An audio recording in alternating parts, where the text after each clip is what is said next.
Welcome to technical എഡ്യൂസോൺ. അപ്പോൾ നമ്മൾ നിങ്ങളോട് ഒരു ന്യൂസ് ഷെയർ ചെയ്യാൻ വേണ്ടിയിട്ടാണ് നമ്മൾ ഇന്ന് വന്നിട്ടുള്ളത്. അപ്പോൾ നിങ്ങൾ തമിഴിൽ കണ്ട പോലെ തന്നെ ഓവർസിയർ ഗ്രേഡ് വണ്ണിന്റെ ഷോർട്ട് ലിസ്റ്റ് വന്നിട്ടുണ്ട് അല്ലെ. അപ്പോൾ ഇത് കോമൺ എക്സാം ആയിട്ട് നടന്നായിരുന്നു അല്ലെ. വർക്ക്ഷോപ്പ് ഇൻസ്ട്രക്ടറും അതേപോലെ overseer grade two, overseer grade one ഒക്കെ കോമൺ എക്സാം ആയിട്ട് നടന്നായിരുന്നു. 9/6/2023 എക്സാം നടന്നേക്കുന്നത്.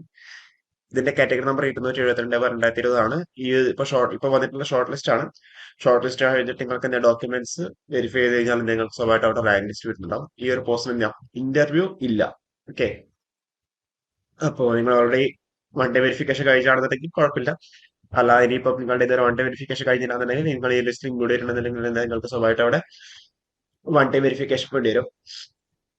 അതിനുശേഷം ഞാൻ ഷോർട്ട് ലിസ്റ്റ് റാങ്ക് ലിസ്റ്റ് വരുന്നുണ്ടാവും. ഓക്കെ. നേരെ മറിച്ച് വർക്ക്ഷോപ്പ് ഇൻസ്ട്രക്ടർ ആണെങ്കിലും അതിന്റെ ഷോർട്ട് ലിസ്റ്റ് പെട്ടെന്ന് തന്നെ വരുന്നുണ്ടാവും. അപ്പോ അതിൽ എന്ന് വെച്ചാൽ ഇന്റർവ്യൂ ഉണ്ട്. അപ്പോ ഈ ഒരു നിങ്ങൾക്ക് കിട്ടിയ മാർക്കിന്റെ കൂടെ ഇന്റർവ്യൂയുടെ മാർക്ക് കൂടി കൂടിയിട്ടായിരിക്കും അവർ റാങ്ക് ലിസ്റ്റ് പബ്ലിഷ് ചെയ്യുന്നുണ്ടാവും.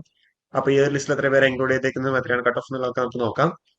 അപ്പോ ഇതിലിപ്പം 231 പേര് മെയിൻ ലിസ്റ്റിലും 236 പേര് മെയിൻ സപ്ലിമെന്ററി ലിസ്റ്റിലും ടോട്ടൽ 467 പേരാണ് അവർ ഇൻക്ലൂഡ് ചെയ്തേക്കുന്നത്. അത്യാവശ്യം നല്ലൊരു ലിസ്റ്റ് ആണല്ലോ. അത്യാവശ്യം ആൾക്കാർ ഇൻക്ലൂഡ് ചെയ്ത ഒരു ലിസ്റ്റ് ആണ്. അപ്പൊ ഇതിൽ കട്ട് ഓഫ് മാർക്ക് വന്നിട്ടുള്ളത് 63.67 മാർക്കാണ് കട്ട് ഓഫ് ആയിട്ട് വന്നിട്ടുള്ളത് കേട്ടോ. 63.67 മാർക്കാണ് കട്ട് ഓഫ് ആയിട്ട് വന്നിട്ടുള്ളത്. അപ്പൊ ഇതിലിപ്പം ഷോർട്ട് ലിസ്റ്റ് വരാത്ത ഓൾറെഡി വൺ ഡേ വെരിഫിക്കേഷൻ കഴിയാത്തവർക്ക് എന്താ വൺ ഡേ വെരിഫിക്കേഷനിൽ മെസ്സേജ് എന്താ പെട്ടെന്ന് തന്നെ പ്രൊഫൈലിൽ വരുന്നുണ്ടാവും. ഓക്കെ. അപ്പോ ഇത്രയും കാര്യമാണ് നമുക്കിവിടെ പറയാനുള്ളത്. അപ്പോൾ ഈ ഒരു നമുക്കിവിടെ വൈൻഡ് അപ്പ് ചെയ്യാം. Okay, thank you.